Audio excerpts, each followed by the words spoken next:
საქართველოს მთავრობის სტრუქტურაში შეიქმნება რეგიონული პოლიტიკის საკითხებში სახელმწიფო მინისტრის თანამდებობა.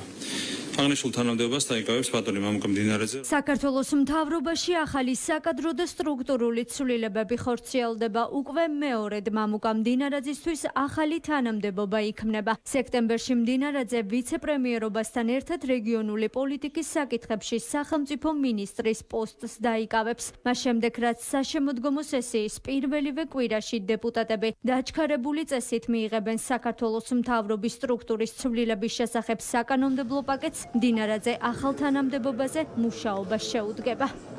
შეისარული საათის ისარევით იქნება აწყობილი რეგიონების მუშაობა. ასეთია საპარლამენტო უმრავლესობის წევრის ლევან მაჭავარიანის პოზიცია მთავრობაში ახალ სტრუქტურულ ცვლილებებთან დაკავშირებით. მაჭავარიანის თქმით, როტაციას ერთადერთი მიზეზი აქვს რეგიონებში ადგილობრივ ლიდერებს დამოუკიდებლად გადაწყვეტილებების მიღება უჭირდათ, რის გამოც საქმეში მდინარეძის ჩართვა გახდა საჭირო. ქართულ ოცნებაში ვიცე-პრემიერის შესაძლებლობებში დარწმუნებული არიან და ამბობენ, რომ ის ახალ თანამდებობას ღირსეულად წარუძღვება.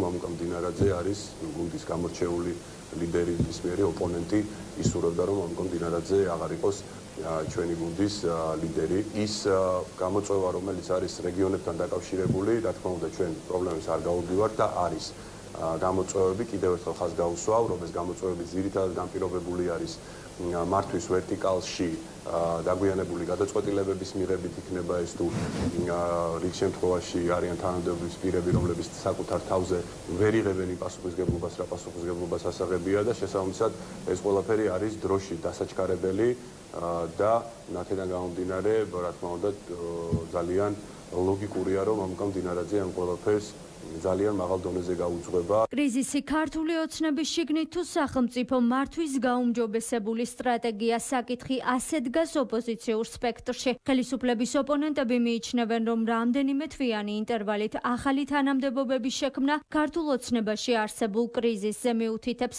ზოგიერთი ოპოზიციონერი პოლიტიკოსი იმასაც აცხადებს, რომ მიმდინარე პროცესები მდინარეძის ჩამოშორებას ისახავს მიზნად. ეს არის მდინარეძის მოშორების სპეცოპერაცია. აი რომ დაათრევენ სამინისტროდან სამინისტროში და ვეღარ გაიგეს სად უნდა დადონ ეს კაცი რეალურად, იმიტომ რომ არა მხოლოდ რა ვნახეთ, ეხა სასაცილო იქნებოდა რეალურად და დასაცინი იქნებოდა ტრაგიკული რო არ იყოს, ოღონდ მდინარეძისთვის კი არა, საქართველოს მოქალაქეებისთვის. იმიტომ რომ ეს მამუკა მდინარეძის აქეთ-იქით თრევა რეალურად საქართველოს მოქალაქეებს უჯდებათ ძვირი. ლილუაშვილი რომ მოხსნეს, ლილუაშვილსაც ზუსტად მსგავსი ტიპის სამინისტროს უხსნიდნენ და მერე ერთ თვეში რუსთავის ციხეს გაუყოლეს და ამიტომაც ჩემი აზრით მამუკა მდინარეძეს თავს რაღაცა კარგი ყოველ შემთხვევაში არ უნდა ხდებოდეს და დარწმუნებული ვარ, რომ ასეც უყურებს ამას. ანტიქართულმა ოცნებამ ისე დიდი ვაქხანალია მოაწყო სახელმწიფო უწყებებში, რომ ჯერ პარლამენტიდან გააძევეს მდინარეძე, შემდეგ სუსიდან გააძევეს მდინარეძე, შემდეგ რაღაც თავის სახელობით შექმნილი სამინისტროდან გააძევეს ისევ და ახლა გამოუგონეს რაღაცა სისულელე. ივანიშვილს მოუწევს პასუხისმგებლობის აღებამ იმ ძიმე მდგომარეობაზე, რაც მოაწყო მან სახელმწიფო უწყებებში და მდინარეძეს, რომელიც ადგილით არსად არ მოიძებნა, საბოლოოდ როგორც ქართულ რეალობაში აღმოჩნდება ხოლმე, რომ ნივთს სახლში ადგილი თუ არ მოეძებნა, გაგზავნიან სოფელში. ესე გაგზავნეს მდინარეძე სოფელში. მდინარეძე თქვა კომიკურ ფიგურად ჩამოყალიბდა ქართული ოცნების წიაღში. ის არის ერთ-ერთი ყველაზე უფრო კომიკური პერსონაჟი ქართული ოცნების კრიმინალურ დაჯგუფებაში. მდინარეძე, ჩემი აზრით, ასევე დგას სერიოზული რისკის წინაშე, რომ მას ივანიშვილი დაიჭერს, თუ ეს რეჟიმი კიდე რაღაც პერიოდის განმავლობაში გასტანს და ივანიშვილს ამის დრო ექნება, დარწმუნებული ვარ, რომ მდინარეძე, როგორც მისი სხვა კოლეგები, მოხდება საკანში. მთავრობაში დაანონსებულ სტრუქტურულ ცვლილებებს მმართველი გუნდის ყოფილი წევრებიც გამოიხმაურნენ. ქართული ოცნების ყოფილი ლიდერის ეკა ბესელიას თქმით, გადაწყვეტილებები, რომელიც ბოლო პერიოდში ცხადდება მმართველ გუნდში არსებულ ქაოტურობასა და უსისტემობაზე მეტყველებს.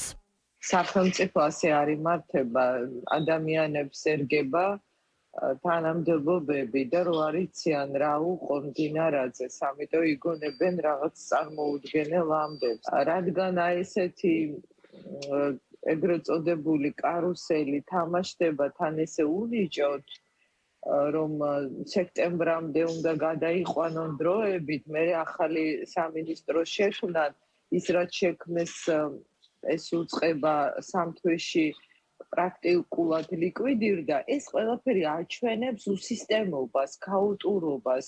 დინარაძეზე იბიძინა ივანიშვილს უკვე დიდი ხანია აქვს თავისი ნეგატიური წარმოდგენები და მან თქვა, რომ ის უნდა წავიდეს მნიშვნელოვანი პოზიციიდან, ეხლა უბრალოდ კობახიძე მას რაღაცნაირად ფარბელობს, იმიტომ რომ მჭირდება. ახლა მამუკა მდინარაძე ახალ თანამდებობაზე დანიშვნისთვის ემზადება სექტემბერში გაუქმდება რეგიონული განვითარების სამინისტრო და შეიქმნება რეგიონული პოლიტიკის საკითხებში სახელმწიფო მინისტრის თანამდებობა, რომელზეც მდინარაძე დაინიშნება. რაც შეეხება სამართალდამცავი ორგანოების საკითხებში სახელმწიფო მინისტრის თანამდებობას, რომელიც 3 თვის წინ შეიქმნა და მამუკა მდინარაძე ხელმძღვანელობდა, უწყება კანონით სექტემბრის პირველ კვირაში გაუქმდება, მანამდე კი ვაკანტური დარჩება.